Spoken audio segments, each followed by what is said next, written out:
JB mpulira njagala kufa.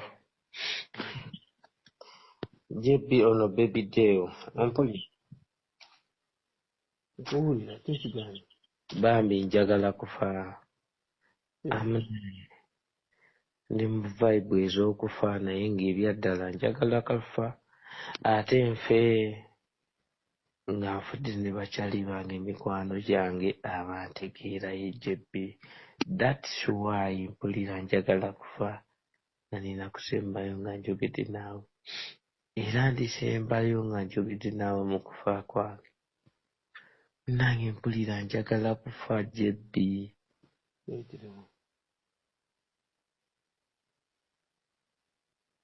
Nze kati genze neesabira okufa mpulira I need to rest in peace.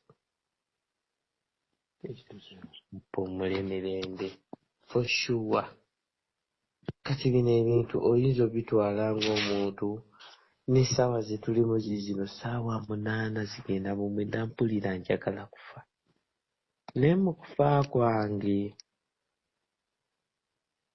JB njagala kufa nga njugira n'abantu abanjagala n'abantegeera. Nange be nnina yeggwe naye mpulira I need to rest in peace. Ate nvuddeyo emabega maama w'abaana ye mugambi n'ebyapa n'ettaka lyange. Waliwo n'ekyapa ky'ettaka lino nalisasudde lyawedde liri mpigi. So nabe mugambi nkaabye olunaku lwa leero. Naye amazzi gagampedde mu kiwanga nakati ne mu kugaaba. Naye mpulira njagala kufa maanyi.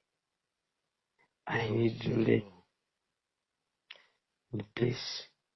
Munnange mpumule mirembe. Si lwakuba nti embeera entabukidde. I have cash money.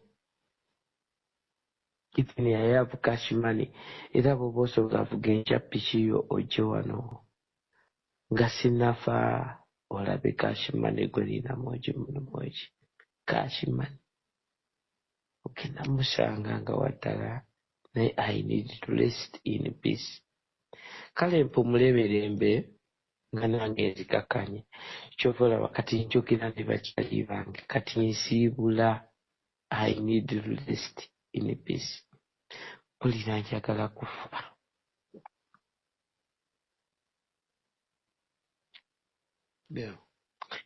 Nkubidde kabaata mukubidde emabega namukubidde essaawa zabadde ssaawa nga 2. In fact namukubidde kabaata kati awo tunyumya. Ndi mu maziga nene kabaata namukubidde nkugambe olunaku lwa leero mpulira I need to rest in peace.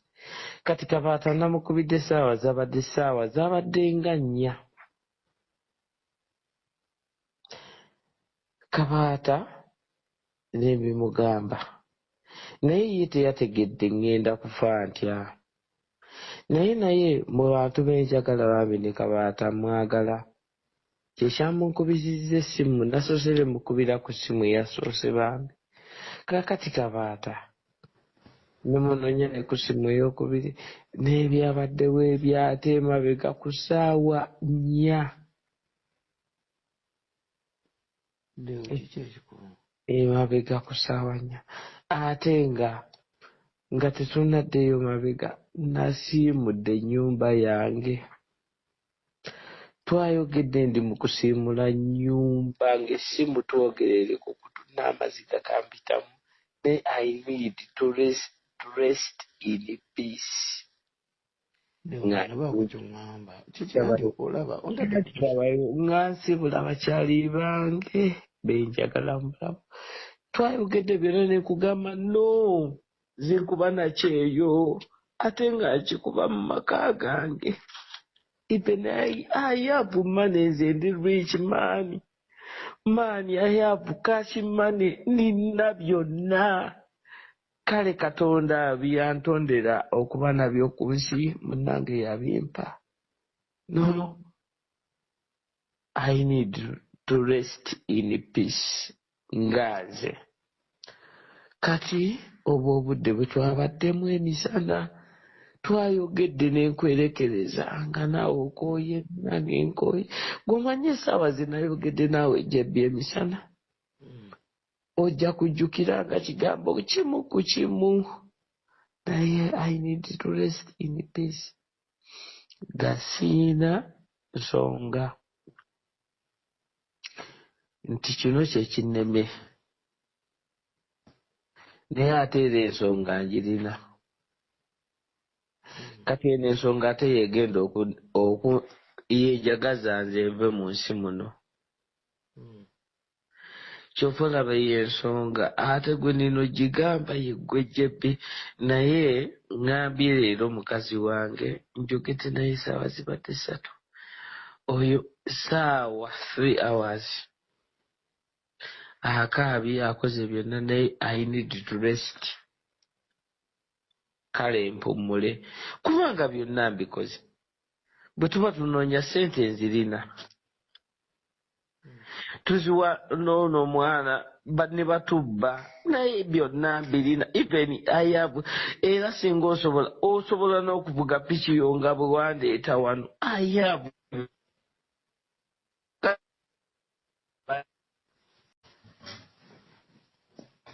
kati essimu yo bwendeddamu okuvaako nga nywa firidani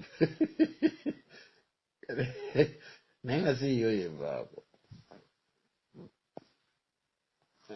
eri eyo bwevaako nze simanyi lwaki simabuukabuukako kati eno essimu yo bweba ewakanya okwetta kwange nze naguze ne firidani waguze ki obutwa buyita firidani sibuuliranga nako bwe ngenda okunywa mwana bisoko biveeko kati tu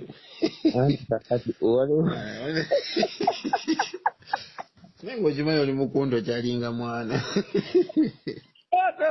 ate bwekyobiwulira kyobola nkugamba rikoodi ziiki bino bigambo olaidde omwana oli kunto kyalinga mbobwange anti labayo kyendi kugamba kati oyagala kugamba nti omusajja yampa akadde nangamba nti yafunye ne firidani kibi mwana naye kyabirikoodinga kati era tolibimanya kati oliwulira eyase omulala nga yese anywedde firidani bamunywa bunywi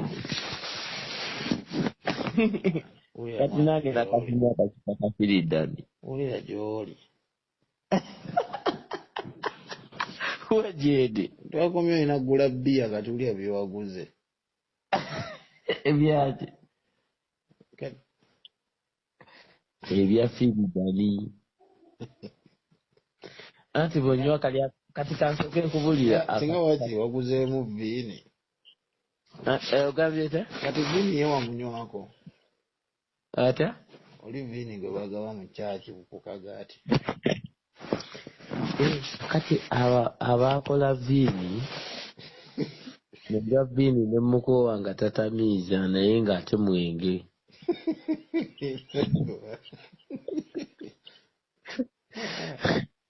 kuba muyinza okuba kati oyo firidani wo wamuguze lwakuba tomunywangako kati viini wayini njagala kati nkulondereyo ebirala kati viini wayini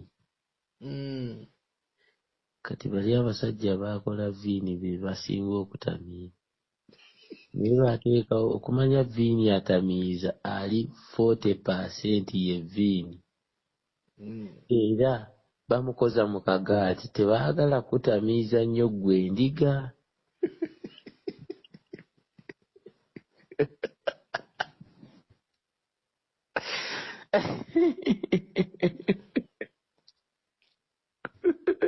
kati eyo viini gwoŋŋambye buli kimu nkimanyi muganda wange nze kyobuuza kimanyi kati viini akuba nnyo viini omumanyi kibayita viini nkugambye namba n'omukwata n'onywa munywe nga tomukozezza kati abaseredoli babayita abaseredooti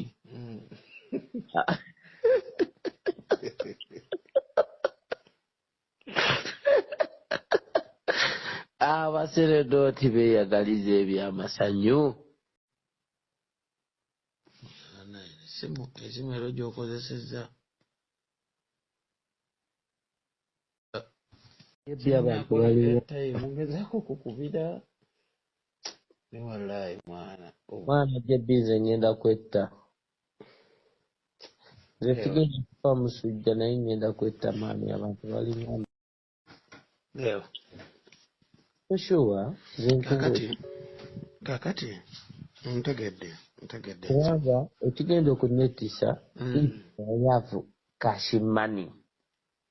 Naye ne beempa ssente zange tebankolera nze byenjagala. Anti Deo sibe basembayo. Omuntu gokera enkyano wasetezo n'atabikola si abasemba ate si alina okusalirawo like si alina okuleeta okusalawo kw'obulamu ng'okitegeera. Anti obulamu bwange kati tebukyalina mugaso ku nze kati nze. Kati akali gwe buyinza oba tebulina mugaso ku gwe ate ffe. Kati mbaagaza ki? Kati kiba kibuuzo mbaagaza ki? Leo. Kati watiifu kibuuzo nti bantu mbaagaza ki?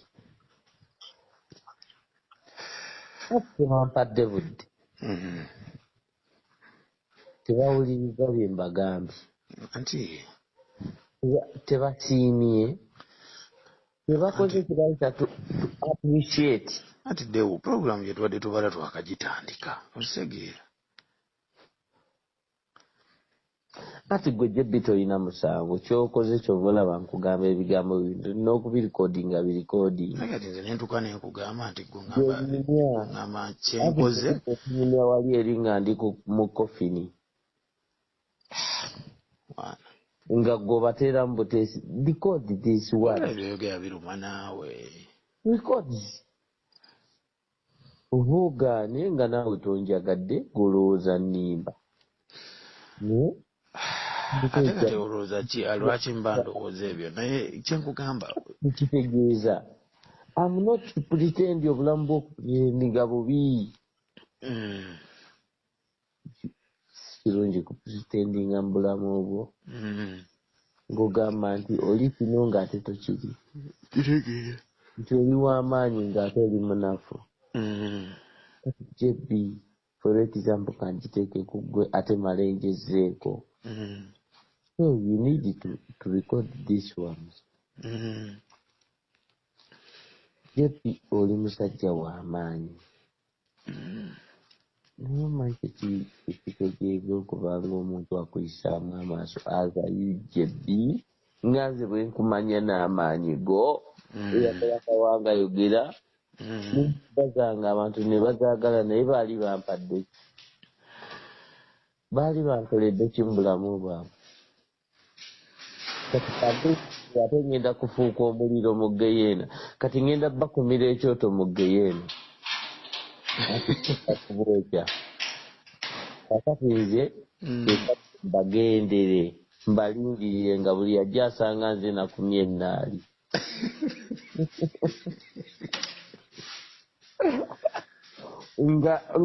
nga mbooja sirina gwensonyiwa n'omu nge manyi kwetandikirako.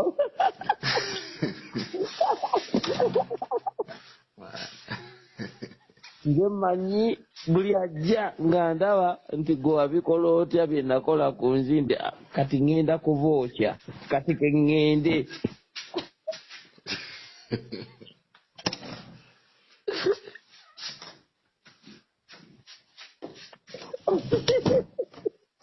Yennonseka naye ngenda erya ddala ngenda kwokya bantu abo bwe bawaliyo Geyeena. Nga nze ngisanzeeyo anti bajja kusanga nga nze nasenyadde enku nga mpitirivu. Gwayokya.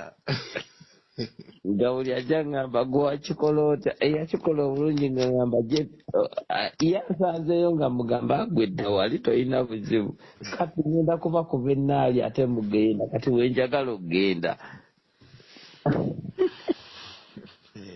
Erya ddala nno. Bo balowooza nsaaga naye kisaaga.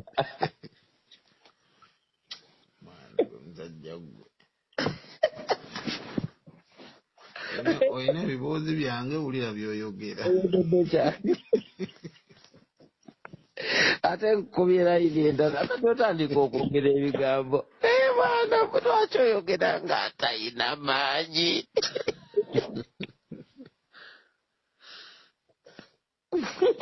omwana kiki oli otudde ku nnyimba zange wulira byoyogera. kati mbudaabuda nno waliwo kye bayita okubudaabuda omuntu naye nze ŋŋenda kwetta gye bibataaga oba mugambye ebiki yamanyi naye nze ŋŋenda nno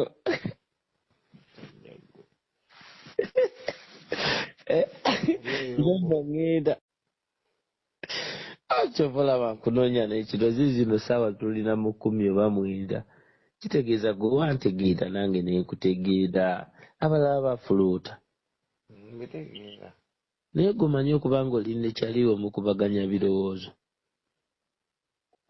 ate byakwetta